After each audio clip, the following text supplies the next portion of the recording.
he becomes a fugitive, and eventually he lands at a port. Jumps on a boat, and a few weeks later he discovers and finds himself at Ellis Island. It's a story, but may well have happened, I don't know. He comes out at Ellis Island and eventually finds himself on the east side of New York, and he wanders around. He has no family, doesn't speak the language, knows nobody. He's a lost soul. A kind Jew finds him on Orchard Street, takes him home, and adopts him as his son. Gives him a training, sends him to summer camp, buys him a bike, everything that he needs. Goes to yeshiva, sets him up, clothing. He's basically been reborn after he left the train from the camp. And the kind benefactor finds him a kala, sets him up on a beautiful, magnificent wedding, and after the chuppah, the chassan turns round and says to his kind benefactor, his stepfather, you know, it's on such a day I feel I should thank you. Thank you. When he says those words, the benefactor almost becomes like an electric current has gone through his body. He suddenly stops and he turns around to the boy and says, wait 1 minute, wait 1 minute. If you're saying something here. You can't say it like that. He silences the guests, puts table on one table, asks the chassan to climb up and says like this, listen, I never asked you ever for any thanks, but if you're saying thanks, it's not enough just to say Toda Rabba. You must say it better. Im kvar, oz kvar. That's perhaps our approach in prayer. If we are taking the trouble, and we're picking up a siddur, and we're talking to the Almighty, and we're saying Kol haneshama tahalel ko, al kol neshima uneshima, on every breath, Pokeach ivrim, mater asurim, ve'al nisecha ve'al nifloisecha sheb'chol yom imanu. If we're taking the trouble to say the words, then perhaps, as a suggestion when the going gets tough, oz kvar. It's a pointed musa, but I found it an important point.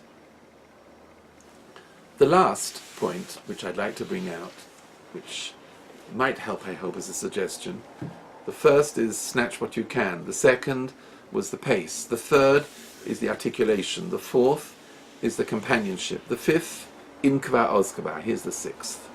The Chofetz Chaim writes in Siman Kuf Kaf Beis that at the end of Shemona Esrei, we say the sentence Yehiyu l'rotzon imrei fi v'hegyonibi lefonecha Hashem tzuri v'gayali. It's the last verse in Shemona Esrei. Says the Chofetz Chaim in the Mishnah Berurah, Siman Kuf Kaf Beis, Seif Cotton Ches. V'apasek hazeh ki hu mesugol lekabel inyonim. This last sentence before Eisa Shalom, it's where one puts one's name. Just you usually say your name before that, the pasuk with the name, and then you say Yehiyu l'rotzon. The last one, not before Elokai Neshama, but after Elokai, before Eisa Shalom. It's mesugol. It has certain specific treasures inside it. Tchilos a yud, it begins with a yud. V'soif a yud, and ends with a yud, which is a minyan shalem, 10. Tevois of yud, there are 10 words. V'asara yudin, there were 10 yuds in the verse. V'yesh by membeis oisiotis, which is the number of letters in the Almighty's name, 42 letters. V'soidoi soid godol. And the secret behind this verse, which is said at the end of Shemona Esrei, is very precious. Say it carefully, the last words, the last sentence. Umoyel halbe, and it helps a great deal, lekabel tfilosa, that the prayer would be accepted, v'lo yoshuv reikam, and won't be sent back empty. Very powerful verse. This verse seems to have in it a tremendous segula to help the prayer which was just said.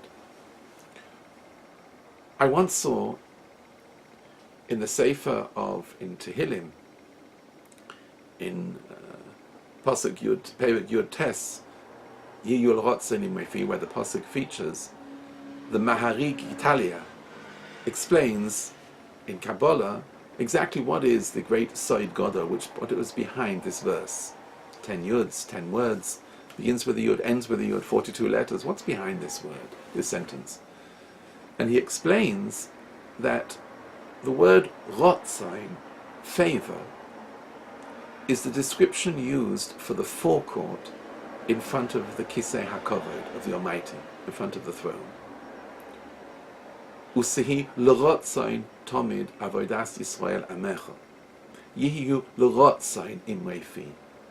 Our greatest anxiety or worry is that the prayers will not be received. They have to pass this forecourt. It's called the area of rotzain, of ritzui, of favor, to find favor. Rutzoin yirei of yaseh. It's a specific area in Shamayim where the prayers must pass in order to be received. The power of this verse is it's almost like it wraps up in gift wrapping and lifts them up like in an elevator to the top floor and takes them right into where they have to go. The power of this one verse. It embellishes, it envelops all that's been said until now and lifts it and raises it up.